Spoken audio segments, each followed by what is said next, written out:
Everybody, this is Warren. Say hi Hey everybody. from the UK.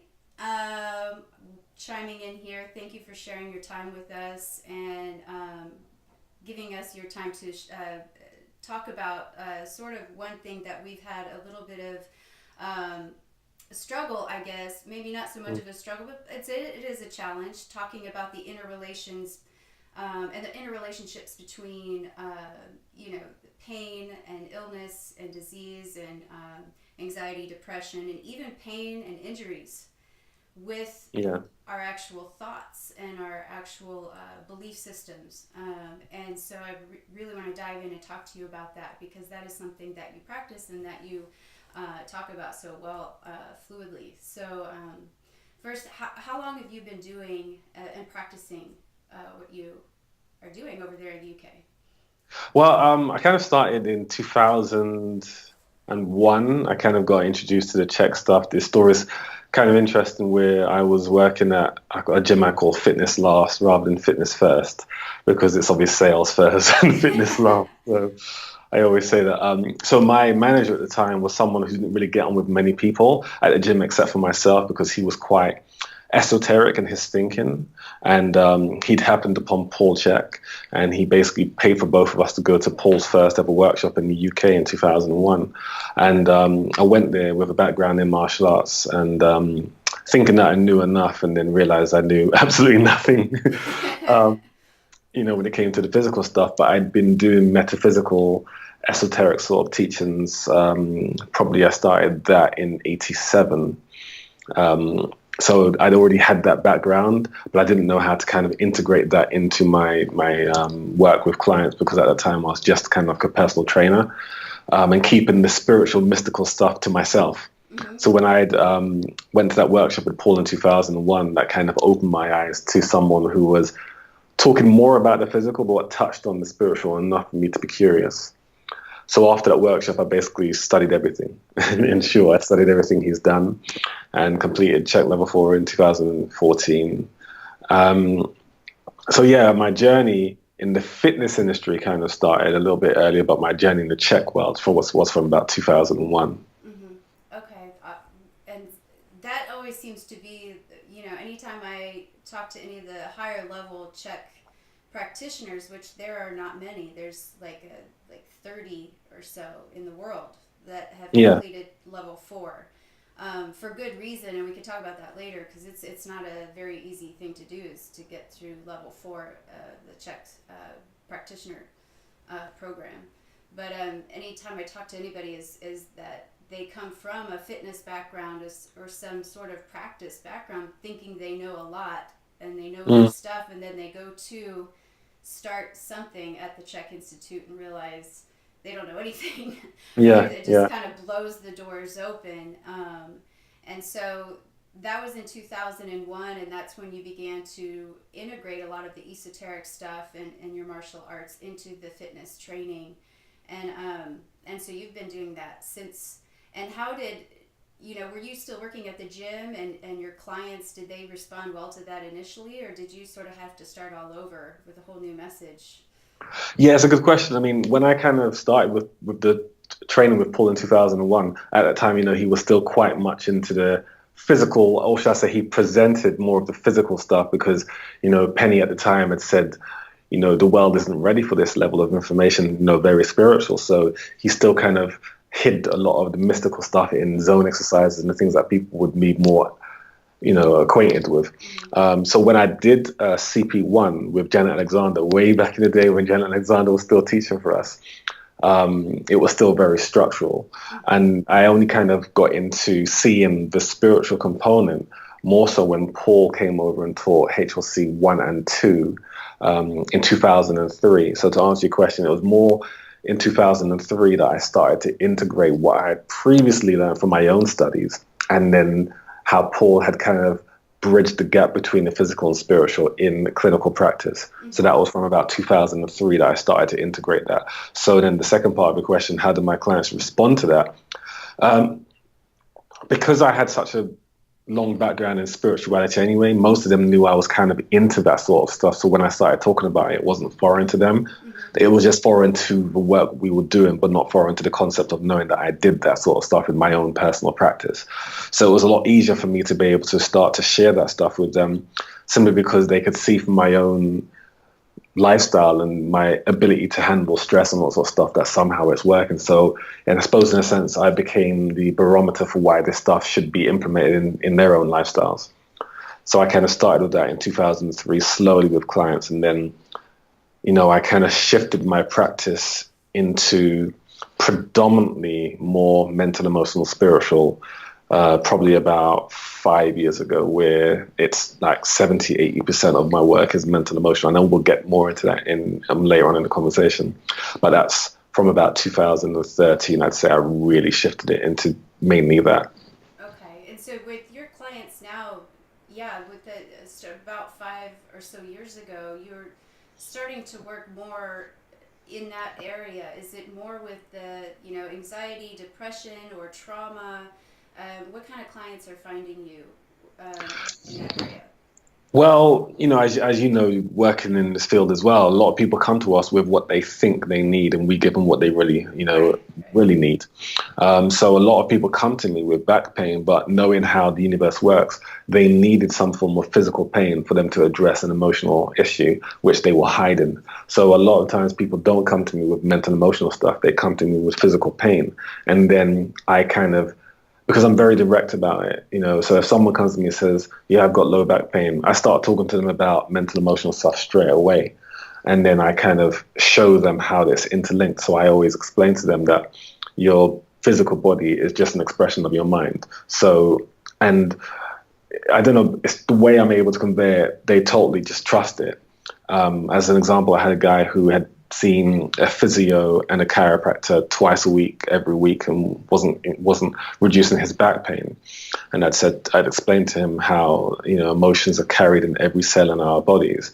And I just did one energetic session with him, and his back pain went. And there was no physical adjustment. It was just mental, emotional, spiritual sort of stuff. So so I suppose to answer the question, most people don't come to me for mental emotional stuff. They come to me with some form of pain. And then immediately in my first session, I don't focus on their pain physically. I focus on the mental emotional stuff.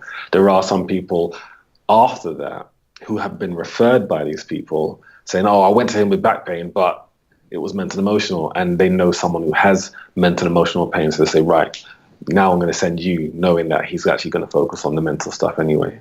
So how do you explain that to somebody who says, for example, somebody who's got a rotator cuff injury on the right side, and let's say it's one of those injuries that just keeps coming back no matter what, and they've done physical therapy, maybe they've had surgery and they keep doing physical therapy, but they're really into their sport or they're really into weightlifting, and they just really want to fix this issue, but they're not, they're open to the idea that there is, an energetic thing or component or a mental emotional component to it, but they're not fully engaged in that explanation. They are very scientific, muscle, tissues, nerves. So how do you address that? How do you explain that to somebody? Yeah, so it's a great question. I mean, so for me, whenever people say, I've tried everything, but I haven't gotten better, I say, well, you obviously haven't tried everything. So I always reflect it back to the person. So that's one of my strategies straight away. Is I find that a lot of people that are blocked to the concept of spirituality and the esoteric science to healing, a lot of what they do is they push their inhibitions onto us for us to try to prove it to them. So I always flip it back to them.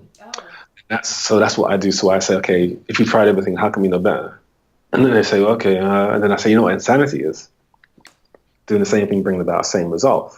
So once I've kind of established that there's more than what they're trying, the first thing I start going to is I start explaining about energy in general, but I look at it from a point of view that they can understand. So I always give them an example of, have you ever, when you went to school, did you study chemistry or biology or physics? And I say, yeah, of course. And I say, all right. So what are atoms made up of? And they say, oh, okay, so you know atoms are just energy, right? And I say, yeah, yeah. So you got protons, neutrons, and electrons. So I start going down the scientific route. So I say, you know, that means that's just energy, right? And I say, yeah, okay, from a scientific point of view. And I say, okay, so you know every atom makes up every cell, or every cell makes up every molecule. And they say, yeah. I said, you know, you're just a combination of cells, right? And they say, yeah. So I start just tying it together. And then I start saying, you know, scientists have proven that we are 99.9% empty space. Oh, no, I didn't know that. Okay, well, that's what it is. And then I start saying, what's the difference between air and steam? Or what's the difference between air and ice? Mm-hmm. I say, you know, it's just the same thing, but at a different state of vibration. And then they say, oh, I say, I understand that. Or I'll say, have you ever walked into a room or visited someone's house and you could tell that there's a vibe? You Mm-hmm. know, a couple may have just argued, and they say, okay, and they're trying to figure out where I'm going with this. Say, right, you go to someone's house and a couple just argued, but they present like they haven't, and you could tell that there was an argument in here because. And then I say, why? Why can you tell that? And they say, I can. There's a vibe. I say, oh, vibe. I say, you don't know what a vibe is short for. I say, no. I say, you know, it's short for vibration. And he goes, ah. So I say, so you can sense a vibration. So I started just putting things together with clients, see where they can start to understand that vibration isn't a scary word, and that things like ultrasound. I give them another example. So I say, have you ever heard of ultrasound? And they say, yeah. I said, do you believe in it? Yeah, I know people that have done it. It's really helpful. And I say, do you know what ultrasound is? And they normally pause and I say, well, ultrasound is ultrasonic sound. I say, you know what sound is, right? You know, sound is just frequency, right? They go, oh. So I start putting all these seeds so the element of doubt is being alleviated by practicality. Mm-hmm. And even if at that point they get it, and then I'll use other examples such as, have you ever been anxious for a meeting or something? They say, yeah. Have you tried eating food? What happens? Oh, I get an upset stomach. So I say, okay, have you heard of this saying, butterflies in your stomach? And they go, yeah. I go, you don't get butterflies in your toe, or you don't get it in your neck, you get it in a specific place. They say, yes. I say, right. That is basically showing you that emotions store themselves in a specific location in your body because you only get butterflies in your stomach. And they say, aha. Or I may say, okay, another example is, you know, sometimes you just tense. What happened? What part of your body elevates? Oh, my shoulders. I say, isn't that interesting? Another emotion storing itself in a specific place in your body. So once I've spent about 5, 6 minutes kind of elaborating on those sort of things, they start to understand. And I never get resistance from it because I say it in such a way, there's so much confidence behind the way I say it. Mm-hmm. It's almost like someone saying to me, how do you know air exists? I'm like, it's obvious it does. I say the spiritual stuff as if it does, it's true. Mm-hmm. So I think mainly a lot of the ability for me to be able to translate information to them is in the confidence and the practical way I say it. So that's kind of I give them examples that are practical that they can understand, and then I just get them onto a table and I say, look, whether you believe in this or not, let's try something new. But to be honest, I've never had resistance. Okay. So I just normally just start with energetic work, and because you can't lie to how you feel, they all feel amazing. They want to do it more. So every single time I've had someone that's never tried this stuff before, as soon as I get them on the table and start doing some spiritual work, even if it's just for 5 minutes, inevitably they want to focus more on that the next time. Mm-hmm. And so, that's, talking a lot about pain and injury. So there is the study of the left side and the right side Yeah. being masculine and the left side being feminine, and that's something that we've had with clients just 100% of the time. Mm. Someone has a right side injury, you know, we usually always ask, are you struggling with, identifying with your sexuality? Are you struggling with any relationships with a man in your life, your husband, your father? And there's 100% of the time it's a yes. Same Mm. thing on the feminine side, the left side. What happens when somebody is experiencing uh, injury or pain with some, organs or tissues on both sides of their bodies, or say an autoimmune disease? How do you Mm. approach that? Right. So sometimes when people have right-sided pain, and most of the time the go-to is a masculine issue, sometimes it's actually a feminine issue.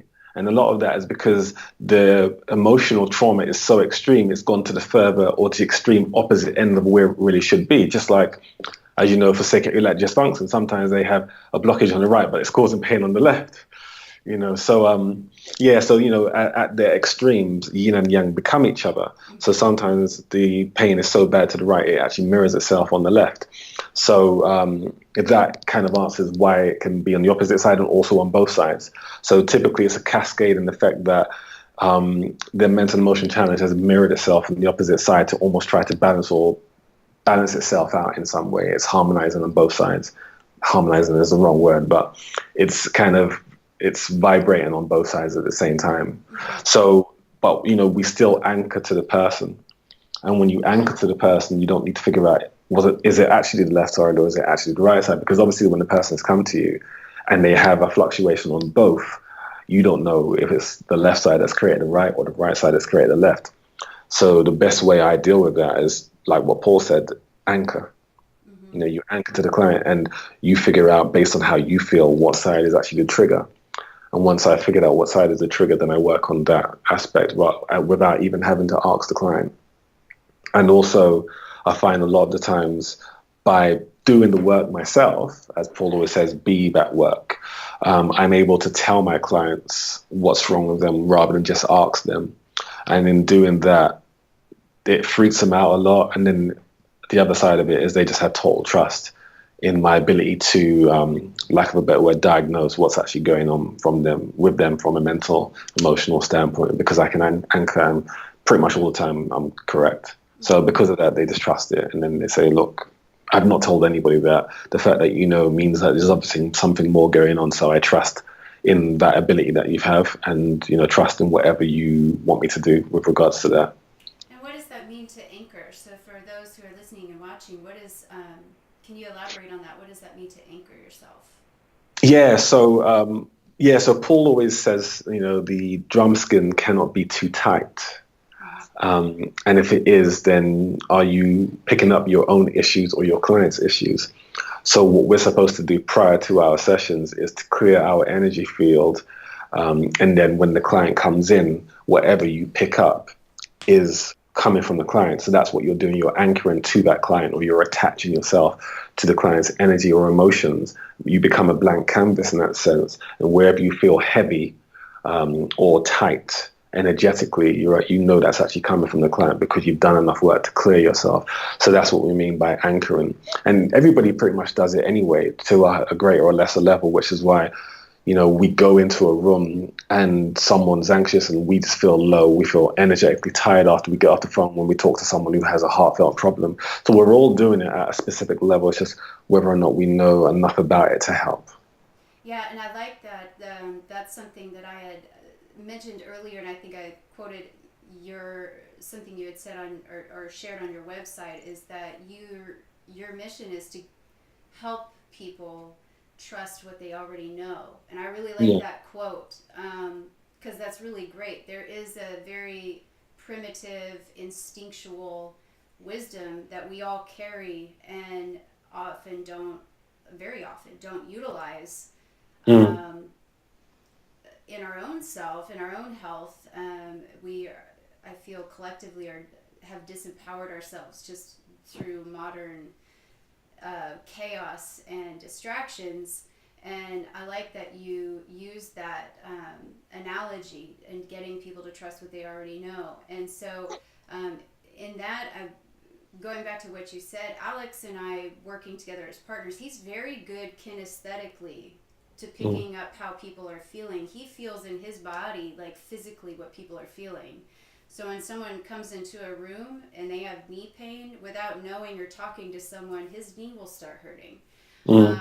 And he can't explain that. He just knows, and he will point that out to somebody. And they every time, how did you know that? Yeah. And for me, it's emotions. Like I just pick them Right. up immediately. And Right. so, is there a spectrum for individuals to which a degree of how they do pick up how they do anchor to others. Is it possible for people to anchor all of that, or just one small spectrum of it, or Yeah, I mean, so, this kind of ties into there's two different things I want to kind of answer with that. One is entrainment. So for those listeners who don't know what entrainment is, a really good example is if you see a flock of birds flying in the sky and it's always in that triangle shape, and the lead bird turns right. All the other birds don't go, oh, okay, and then turn right. They all turn right seamlessly. And sometimes when you're in a field, you see birds doing beautiful kind of shapes. They're all moving at the same time. That's an example of entrainment where every single one is in such connection with the other. They all know what way to go. We all as humans naturally have this ability to entrain.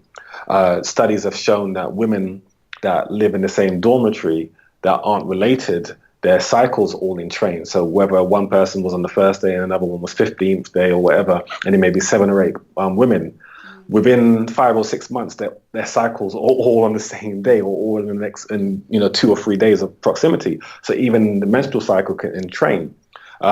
Even clocks can entrain. If you go into a clock shop, all the clocks are starting to chime at the same time and rotate, tick tock at the same time. So that's something that all humans intrinsically do. They're having this ability to entrain. We see it with children that are able to listen to music and then just find the beat. They're able to entrain to a tonal frequency. Children entrain to their parents. They watch their parents' inflections, their vocalization, high notes and low notes, facial expressions, body language, all these sort of things we're naturally inherently doing every single day.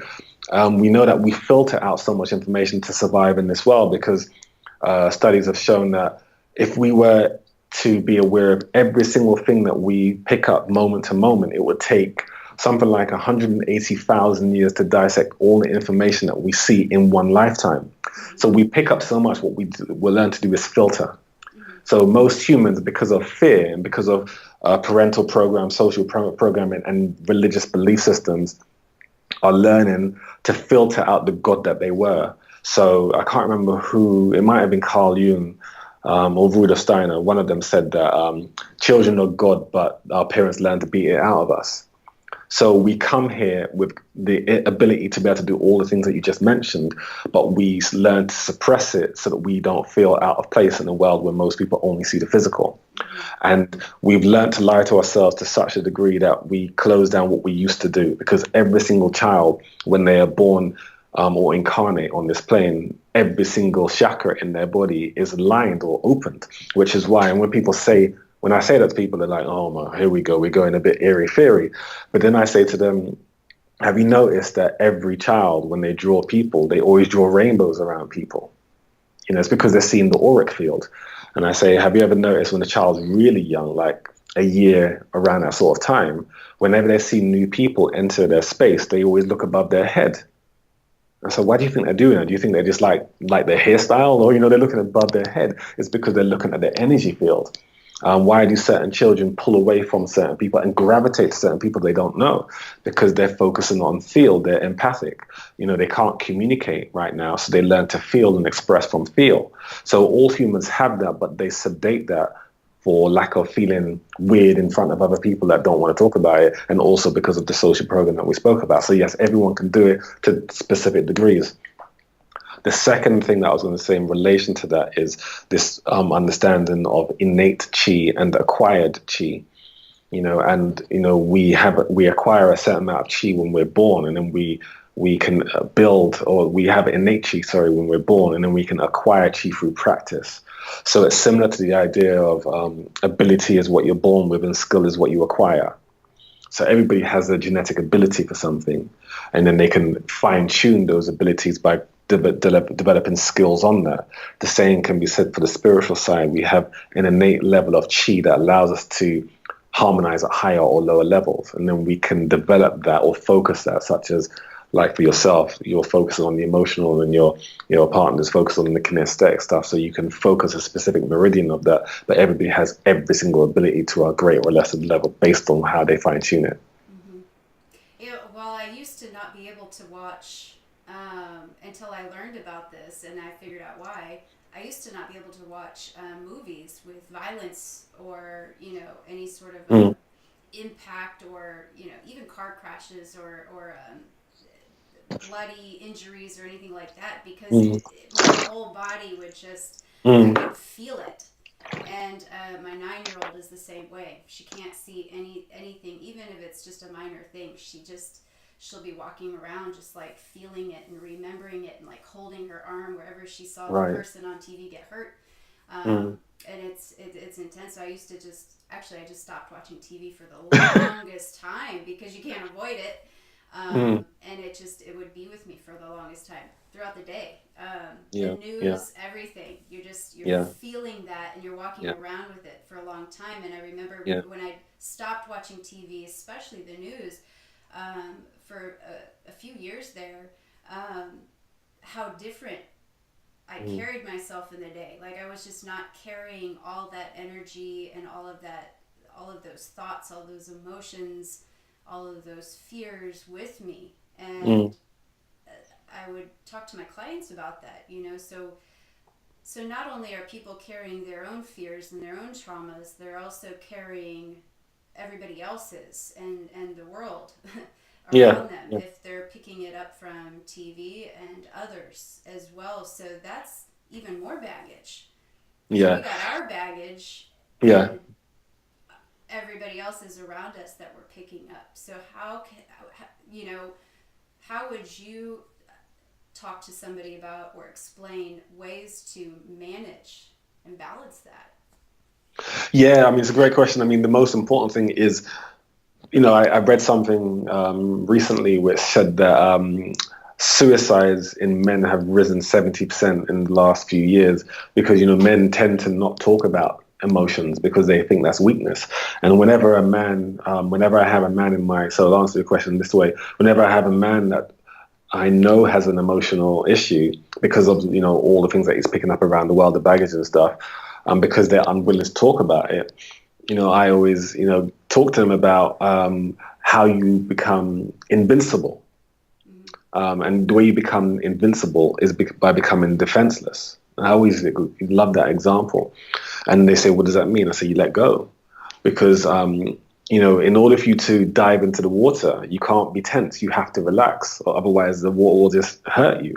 So I said, power is through surrender. And so I use those examples to kind of explain it. And if they're a real meathead, I'll talk about maybe something like kettlebell snatch. And I say, right, do you have to tense up to do it? Or does it feel better when you relax a little bit?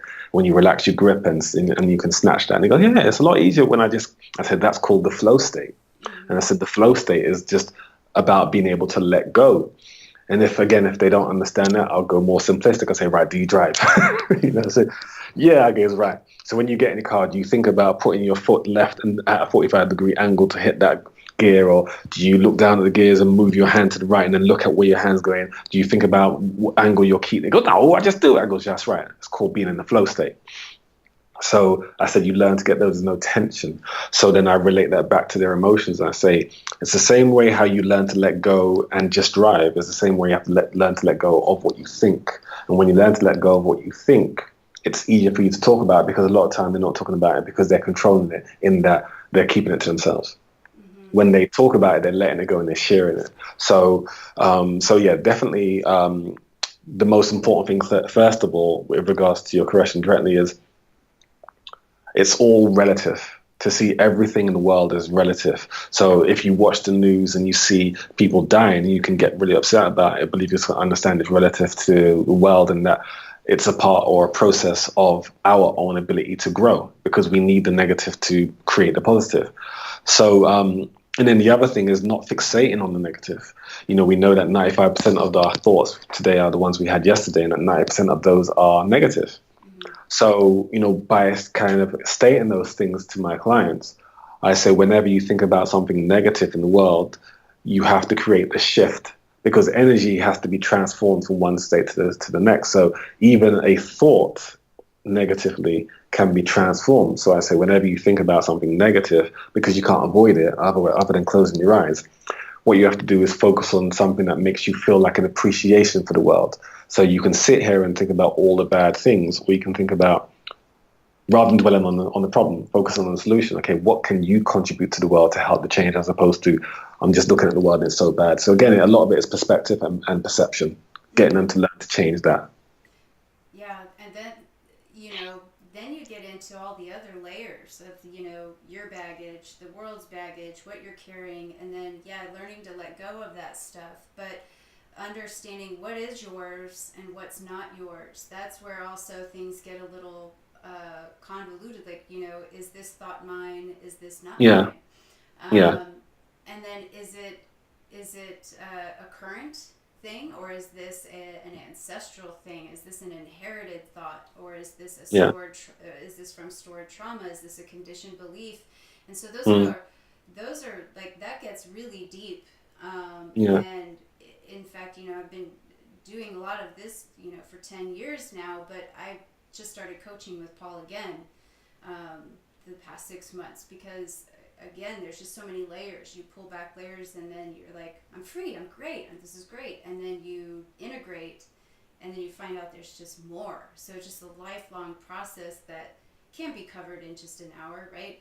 yeah. But somebody watching this may think, okay, so it's not diet, it's not exercise, it's not sleep. Like, what about it? So, fuck drinking all the water and eating clean food. You're just gonna lay some hands on me and tell me to think positively, right? Yeah. So where do we, tie in all of the holistic lifestyle factors to it? How does that matter and affect all of this? Okay, so everything, like encapsulating everything, Mm-hmm. it's all about the story that we tell ourselves. Mm-hmm. And the story that we tell ourselves determines whether or not that story includes negativity and positivity, health and vitality. So, the seventh and the seventh chakra represents the myth, as you know, and that ties into how you feel your life ends. Now, this is directly answering the question. How your life ends determines how you live it now. Because if you think that at the end of your life, it's the next stage of growth, it changes your choices whilst you are here. If you are truly an atheist, and as explained many times by people that say they are atheists are actually lying, because the word atheist means I don't believe in God, which means you do indirectly believe in God, you're just choosing to ignore him. Because that's what the word atheist means. It means against theos, and theos is God. So you're basically saying, I know there's a God, I just don't choose to believe in him, which doesn't really make you an atheist, because an atheist means you don't believe there is a God. So they're lying to themselves in that sense. But in the understanding of how people think an atheist is, incorrectly, if you are that person, the choices that you live today will be influenced differently, because you think this is my only lifetime. It doesn't really matter what I do. It doesn't matter how well I eat. I'm still going to die in about 70. So who cares? So again, that's the story you tell yourself.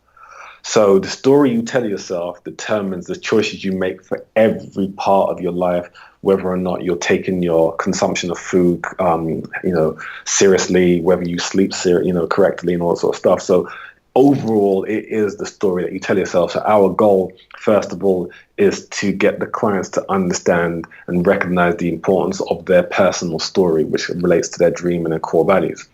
And then once they kind of are involved in their own story, they understand the importance of why nutrition contributes to their story, because everything is about how all of these tools are contributing towards their vitality to live a life, or to have life affirmative energy. Because when someone is investing in their own story, they understand the purpose of good nutrition. And they understand good nutrition is giving them enough clarity of thought, enough energy, enough ability to direct their life force to sustain their dream. When someone is invested in their story, they understand the importance of getting to sleep on time to be able to live all of these 4 doctor practices. So, it's really about when people invest in their story and understand the importance of all of these 6 systems, or the 6 foundational principles, that it creates perspective to our coaching. And there's no resistance, because they are investing in their own story. Because at that time, it's not a have to. They're not doing it out of, I've come to you and I don't care about my own health. I'm just wanting to get out of pain. That's someone who is at a have to stage of life. They're being reactive rather than proactive. They're doing something because it hurts. And those sort of people aren't the clients that we kind of want because they're short term fixers. They just want to get out of pain to go back to doing what caused them pain in the first place. So if someone is fully invested in their story, they're at the choose to stage. So when we give them the advice that we need them to eat healthily or to rest more or to invest in Tai Chi, because they're at the choose to stage, and because they are fully invested in their own story, they see it as a byproduct of living their life and living their story at a higher level. Wow, I really like that. I've actually never heard any of the practitioners or any practitioner explain it that way in Right. 10 years. Um, is determining how your life is going to end, like your story of how your life may end. So whether Yeah. you're Buddhist, Hindu, Christian, atheist, whatever, or Yeah. nothingist, um, Yeah. that's your story of how your life is going to end Yeah. determines how you are living your life now. So a lot Yeah. of Yeah. those people will defend eating sugar and drinking alcohol to You only the live once. right. Yeah. As long as they have their health insurance to see their chiropractor and get to physical therapy or get that knee replacement surgery, right? Like Yeah. that's the mentality. And those Yeah. are, I like how you categorize that. So that's the have tos versus the choose tos. Yeah. Yeah. Are there any other, because I like, that's a very good way to put those two into a category. Are you a have to or are you a choose to? Yeah. So the with regards to that, so the people are either reactive or proactive, and that's the choose to and have to. The have to people are doing it because they feel they have to, so they're reacting. So I'll give you a great example of that. I had a fellow CHEK practitioner try to refer not a client but a friend to me who had low back pain, and 2 years had gone by the next time we'd spoken about this, because he'd seen this same lady again who came to him and said, my back pain has now gotten so bad that I'm now on morphine. Mm. So she was unwilling to change the story, which was, you have to now become proactive. She was only reacting, so she came to him because of an event. And because she came to him because of the event, she was reacting to the event, which is a child. So he said, well, you need to take your life into your own hands and, become more proactive. And she didn't. And then when he saw her again 2 years later, she was still at the child stage of, well, the pain, I've managed it. Mm-hmm. I've covered it up with morphine. So she's still at the have to stage. Mm-hmm. So until she gets to the choose to stage, she won't take control and become proactive, which would mean starting to invest in her health. Mm-hmm. Yeah, I mean that's a lot like when I got to be about 26 and I was on about 12 different medications. Because up Mm. until that point, each new medication they had to put me on for pain and managing my diseases, Had to plural, get strong. was Mm. my, you know, my have to. I Mm. have to. Until I Yeah. realized like I'm way too young to be this old. And Mm. that's where Yeah. I began to feel like now I choose to not be like this. And that's Yeah. where it all turned around. And Yeah. that's just a whole long story. But uh, so for people who are choosing to, there's usually a moment, there's usually something that changes that. Mm. Um, and it's a it's a Crisis of self. yeah, it's a rock bottom, or Yeah. they see that there is a price that they're gonna have to pay if they don't make a change. Mm. And with all of the modern advances now, medically and pharmaceuticals just kind of taking over, right? There's it's it's very as a holistic practitioner, and I know you relate, but you've been in the field so much longer than we have. It's we do feel like we're kind of up against a lot of competition here with a lot of the advancing technology and in healthcare, with all of these very quick fixes, and that are being covered by insurance. So 80% of the world population, or 80% of disability in the world, is caused by low back pain. That we just Mm. It's mind-blowing. So I'll ask you what you think about that in just a second, because that's worldwide. And then the statistics about that surrounding that. So that in taking that information, there's just all these advances now being with painkillers, opiates, back surgery, spinal surgeries, and then on top of that, the obesity rate. With all the amount of information we have access to now with online, right? There's Pinterest and everything online, and there's hundreds of health and diet books that come out every single year. So having access to information is not our problem, but our obesity rates still continue to climb. And so with that now, there's companies that are coming out with devices that you can have surgically put into your stomach that capture, I think it's like, it was like 60-75% of the food you eat. Wow. So you can eat all you want, but it takes 75% of it and then eliminates it. Wow. So it's basically medically FDA approved, insurance covered bulimia. And so that's kind of like what I feel as holistic practitioners we are competing against, is sort of like a lot of these advances are feeding into the Dysfunction. the dysfunctions that people are so easily, it's like they're predators, and and I was once one of the products of that medical industry since I was 7 years old until I finally woke up. But what if I hadn't? And I think about that all the time. And so I want to go back to my question. So with those two things, medical devices now that help you be a bulimic, right? But now the 80% of worldwide cases that are causing disability, right, is caused by low back pain. What are your thoughts on that? Because that's the whole world. Yeah, I mean, a lot of that, I mean, like you said, a lot of that is ownership of self. So, when we look energetically, what's happening to people, like you said, people are becoming so much more externalized. So that means they're more shallow on the inside. The more people seek on the outside, the more shallow they are on the inside. The more people eat on the outside, insides, because they're shallow or starving inside. A lot of it is because they lack that personal growth. They lack that connection because they're on their devices all the time. There's no harmony, there's no interconnection or interrelation between us. So we become more and more detached. And as we become more and more detached, that affects our personal spiritual growth. So we know that with low back pain, most people's sense of self has been eliminated by their desire for external satiation, such as games on their phones, and they become more and more desensitized to violence, such as children that are playing these games where you can kill each other on games, and young children nowadays killing other children in real life and just not having any remorse for it.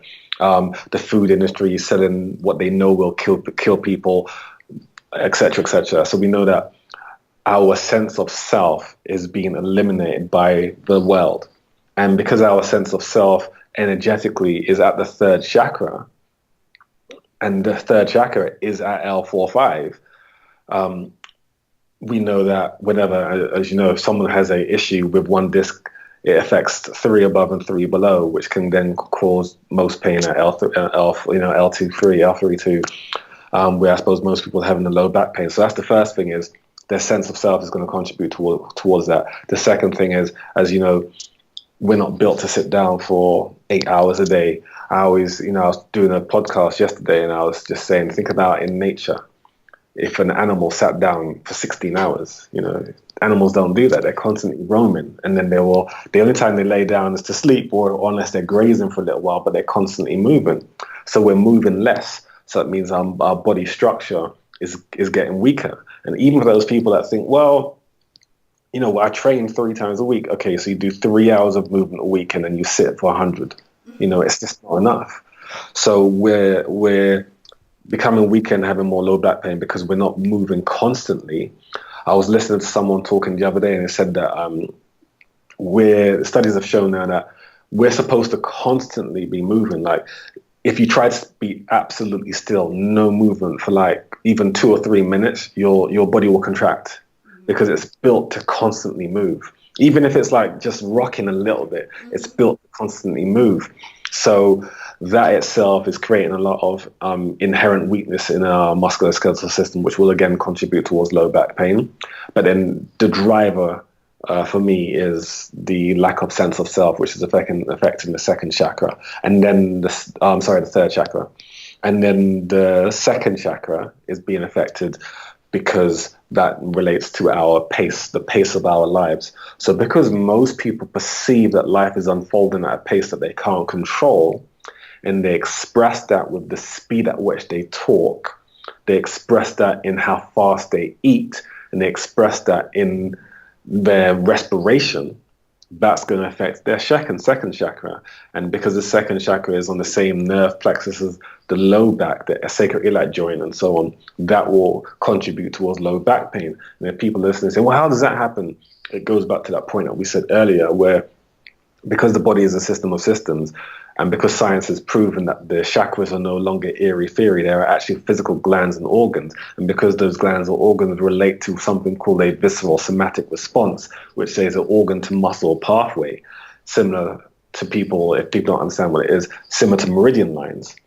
If an organ is being compromised, and because it has on the same nerve plexus as discs in the same area, that organ can shut down the discs or muscles surrounding the area on the same nerve plexus. So that can also contribute to low back pain.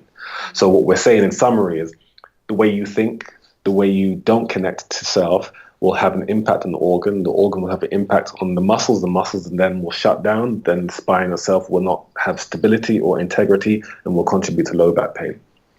That last part was like the whole thing that tied it all in together. So let's say, we know anger, can directly go to the liver. And, what about the kidneys, the adrenals? Because we know our whole world is being, those two are getting hit hard. Yeah. So kidneys is fear and hatred, anxiety. So yeah, like you said, I remember something Paul said to me maybe a year ago. So I loved it. I was like, wow, I never thought of it that way. But he said, whenever somebody's in any form of anxiety, depression, or any form of stressful state, he said it's like constantly doing an isometric contraction. And I was like, wow, imagine how tiring that is. Imagine standing up for 10 hours and just flexing your biceps. You'd be knackered, Just holding a So plank for a week. yeah. So then when you see people cracking their fingers and cracking their neck, they're trying to dissolve or release a lot of that pent up energy that's just been stored. Now imagine going beyond the muscles, now going to the organs, because the organs have to have this thing that we call motility or motilin, where they're constantly in motion. So if somebody's bracing because they're bracing for an event, and let me just track back a second before I finish that. So what the first thing that people do when they have or experience some form of fear is they hold their breath. So for people listening to this, imagine watching a horror film, which I know you wouldn't watch right now. But imagine watching a horror film. They always have this part where, there's the music that makes this. There's a scene where the woman's in the house alone by herself. She hasn't watched enough films to realize don't be in the house by yourself at night time. Every time. So, exactly, every single time. So she's walking through the house. Dun, dun, dun, dun, dun, and then there's, Yeah, immediately. And there's that part with the loud music. What do we all inherently do? Yep. So we all hold our breath. So imagine your body was holding itself, and the reason why you're holding your breath is because you're bracing for an event, an expectation. And because we know that the world is dangerous, anything can happen at any given time, most people, because they aren't relaxed in their own bodies, they're always in a stressful, bracing state. So now imagine that person bracing organs, and those organs don't move. They don't have that natural motility. What effect that will have on the body, because as Paul CHEK has always said, every breath is a hug for our organs. So that means our organs are supposed to contract 25,000 times a day. So imagine they aren't contracting just for one day, what it can do to you. And then imagine that same person now going back to the muscles, how much tension that they have in those muscles, and there's no pulsation or natural contraction. And then imagine that person now breathing from their chest rather than from their diaphragm. That will create a lot of neck pain. So this is why we have the world that we have now, where people are in constant pain because of these simple things. And a lot of this relates back to one thing, which is perception. Mm-hmm. Right. I mean, and that all starts, when we're born, or even before we're born. Yeah. Yeah. And so I really like how that all tied in there, right there. Those last things, because the same, your organs are all connected to. I mean, because if you want to be very scientific about it, they are tied to the same nerve plexus. I mean, every organ is right here, right in your Yeah. torso, which is where your spine is. And if Mm-hmm. you're sitting all day and you're doing this and you're hunched and you're not breathing and your diaphragm is squinched and you're not moving circulation through, I mean, like that's what's going to happen. You're like every organ in your body is just being just Compressed and held and fixated. Yeah. yeah. So any of the esoteric and metaphysical stuff aside, like that just makes sense anyway. Mm. But when you want to kind of simplify it, opening up and putting breathing in and moving and allowing circulation through, but also allowing your thoughts and your emotions to flow through and Mm. out is another way to think about it. Getting up from your desk and moving. Yeah. And uh, a lot of men, like you said, don't express their emotions. Alex, he grew up, he came from Russia or Ukraine, immigrated to the U.S. and English is his second language. Um, but it's a cultural thing for him, like to not Yeah. speak of your feelings, don't talk about your Mm. feelings. Mm. And that's just the way it is. It's just ingrained in him. So it's Yeah. even still, at 30 years old, is a journey for him to learn to communicate, Mm. um, which for someone with his background is phenomenal what he's done so far, but you can still see that how it is a challenge. And Yeah. so it and me too, in my background, like I can't stop talking, I can't stop interrupting. Yeah. So when you get the two of us together, it talk about spiritual growth in a relationship. Mm. It's but allowing your emotions out, and that's quite the release in itself. And so as Alex has learned to actually talk, and that it's okay to communicate and share.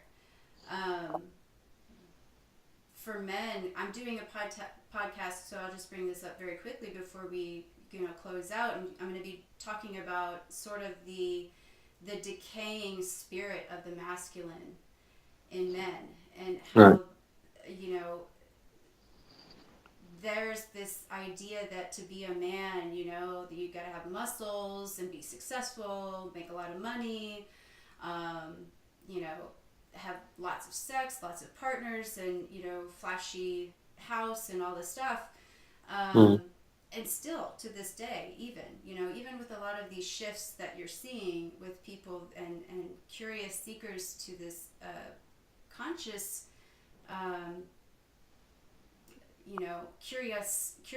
curiosity, I think, of conscious awareness. I think there's still that stigma of masculinity, and with that a lot of men feel like they can't, like, talking about feelings or crying or Mm. admitting about their feelings, or that they love a woman, or so on and so on, Yeah.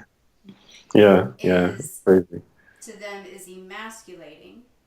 Yeah. Um, and in Alex's experience, having being a first time father, he spends a lot of time with our daughter. He does a lot of the cooking. He does a lot of the errands. He does the grocery shopping. He cleans. He Mm. does dishes, and he gets a lot of crap for that. He gets a lot of you know, Yeah. and so how do you, if you have male clients that come to you, what is your, um, do you, do you have a lot of male clients, I guess is my question, that struggle with that, wanting that sort of that identity, that sense of self, wanting to be more, express themselves more in this way or that way, but they don't want to because that's not seen as masculine. Yeah, definitely. I mean, most men, as you say, they're pretty much all like that. But the way I'm able to kind of break that down is first of all show them vulnerability in me by talking about, because they put their coaches on a pedestal and think, well, nothing can ever happen to them. So one of the things you do is, again, you share some of the stories of challenges that I've had in my own life. Um, and even sometimes in conversation, I'm like, yeah, man, I saw this film, man, I was crying, and they're like, what? Yeah, man, come on, man. And, you find ways to kind of get them to realize, even in little conversations, that emotions are okay. Um, but then I explain to them, that whole saying about how you become invincible is by becoming defenseless. So by letting them know it's okay to have pain, like if they're training, because especially the athletes, they've been instructed through their program systems that when you're in pain, learn to ignore it. Yeah. And I explained to them that if you had a car and you blew a tire, would you just drive it harder? And they say no. I said, well, that's what you're doing with your body. So I say, if you want to become the most efficient athlete, you want to train without pain, because if you train in pain, there's an energy leakage, so it's going to impede performance. So they understand that. And then I say to them, I get them to understand the power of emotion. And I say, look, if you doubt that you're gonna, I'll say to them, okay, someone like Usain Bolt, I say, do you think he's at the start line saying, I'm gonna lose, I'm gonna lose, I'm gonna lose, and then wins the race? And I say, no. I say, well, what's he done? He's changed his state. I said, state is relating to an emotion. So he shifted his mind concept to have a powerful emotion. I say, so that can liberate you, but also negative or fearful emotions can inhibit you. So I get them to understand in the sense of, actually it's an energy leakage, and that when they hold emotions, they hold it in their body, and it actually impedes their ability to expand, or even to the point where they cannot open their thoracic spine. Because I explained to them about the red light, green light posture, and say, look, typically when people are depressed, what's their posture like? And they get that. So I say, right, so if you have some inherent shame within you, some form of guilt that you're unable to talk about, it's going to affect our ability to correct you from a physical standpoint. And if there's any apprehension of your ability to perform playing your game, your body's gonna be in a resistant state, because there's doubt, because it's an emotional trauma. Can I kick that ball as hard? Because I used to have this injury. So I say, look, you need to talk about that and let that stuff out. And then I share something that happened to me, because I've had tons of bad injuries, and because I've done martial arts and stuff, which is very macho. They kind of accept, wow, a tough macho guy who's done martial arts had an injury and he can talk about it.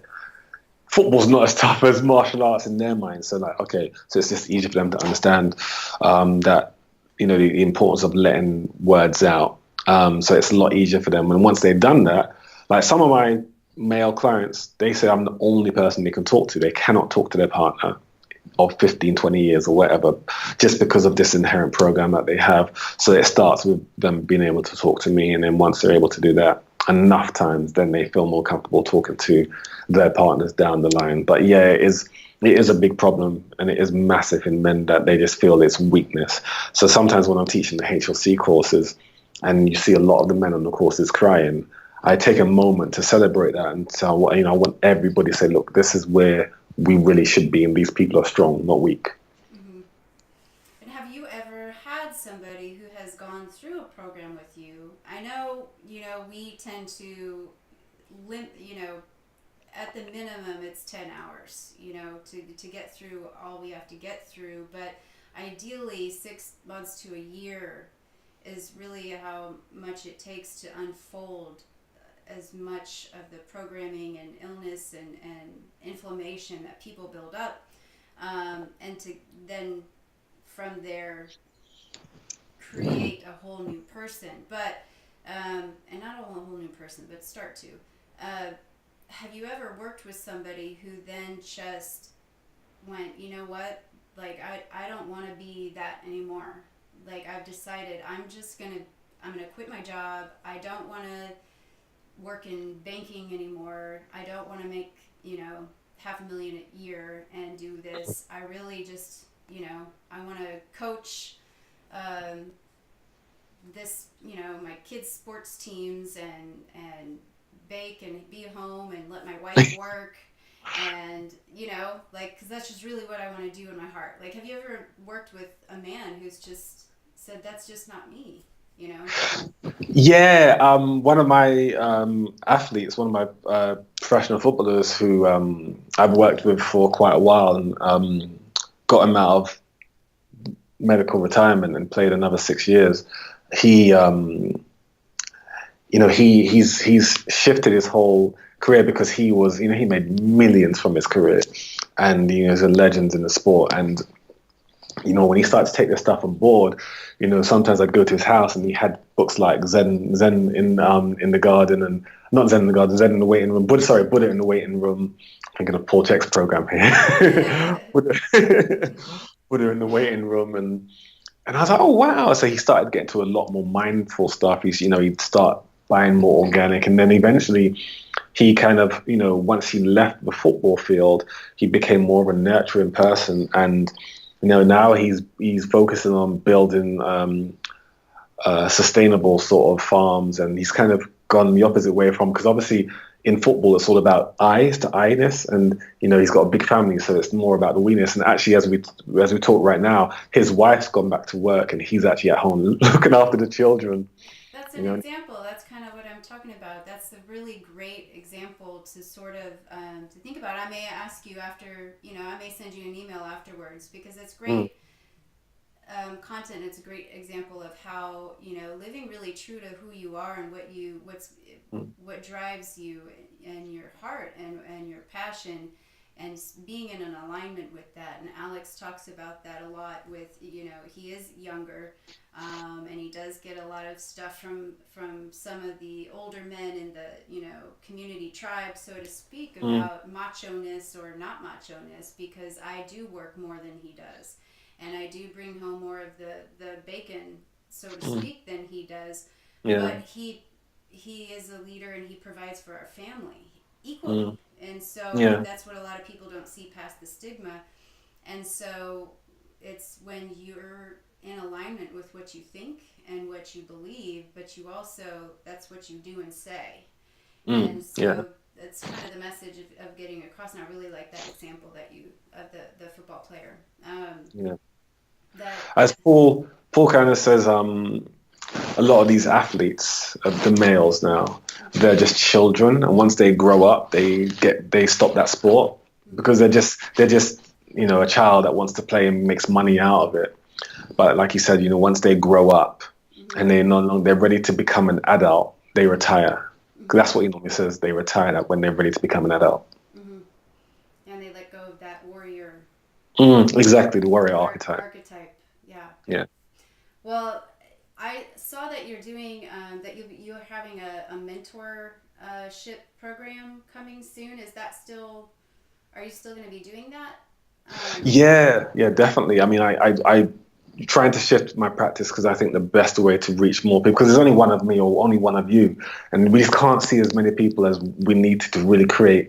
As obviously I know for you, it's the same thing. As our goal is to create global change, mhm, and that means we can't duplicate ourselves. So the only way we can do that is focus on mass producing what we teach to a greater audience, so we can hit more people and make them become the change makers that also contribute to global change. So that's my intention with this new mentoring program. So I've got 3 or 4 online coaching programs that are pretty much ready to go online. But my main focus now is developing this new mastery, kind of similar to like what Paul was saying about creating not 1,000 sheep, sorry, but 100 wolves, like people that are really focused and fine tuned. So being able to kind of allow me to focus my information to a wide net so I can reach more people and help them create the change that we all need in the world. yeah, I agree. I feel like the more people we can talk to, is, one on one is great. Alex is such a great one on one coach. I feel more productive talking to more people, you know, Mm. which is why I like to share these interviews with as many Yeah. people as I can, just to be able to get as much visibility and um, access out there to people. So you do remote work and online work as well, Yeah. and you've got these mentorship programs coming out, and you have different program packages that you do. And I'm linking your website and everything that will be on the recording as well on YouTube, Okay, cool. and our website, as well as Facebook and iTunes, and eventually Spotify. So all of your information will be there. And so you guys can contact Warren through all of that information. You can find him on Instagram and Facebook. Just look up Warren Williams on Warren Coaching, right? Yes, yeah. Mm-hmm. He's got really good content on Instagram, by the way. I was kind of stalking his Instagram. Kind of, we follow him, but Doing your research, your due the other diligence. day, I was just going through all of it. He's got really good stuff on there. So if you ever need some